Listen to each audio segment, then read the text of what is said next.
माझ्या मुलीचं लग्न आहे. माझी मैत्रीण बीडला राहते, तिचं यूट्यूब मला बघायला सांगितलेलं, तर मी सर्च करून मला साड्या खूप आवडल्या, की मी इकडे आले. 2500च्या साड्या वगैरे अगदी 1200ला वगैरे सुंदर आहेत देण्यासाठी अशा.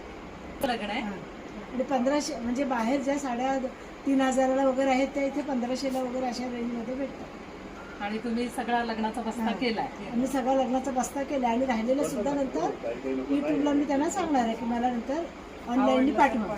आणि ह्या ताई बीडमध्ये असतात, तर बीडवरून आलेल्या तुमचा काय अनुभव आहे? खूप चांगला अनुभव आहे म्हणजे, आणि मीच हिला घेऊन आले. मला हमेशा मी ह्यांचा लाईव्ह कार्यक्रम बघते, त्याच्यामुळे मग हे पण घेऊन इथं आले माझ्याकडे, मी हिला इथं घेऊन आले जमते. तुम्हाला साड्या आवडल्या का? आवडल्या, तुमच्या बहीण खूप कुठे आहे? तुमच्या आवडल्या. बहिणीने तुम्हाला हां, सांगितलं? वाशीला माझी एक बहीण राहते शिक्षिका, तिला पण म्हणजे बरेच वेळेस ऑनलाईन शॉपिंग करते आणि एकतर खेड्यातच आहे, पण तिथं येऊन खरेदी करून घेऊन जाते.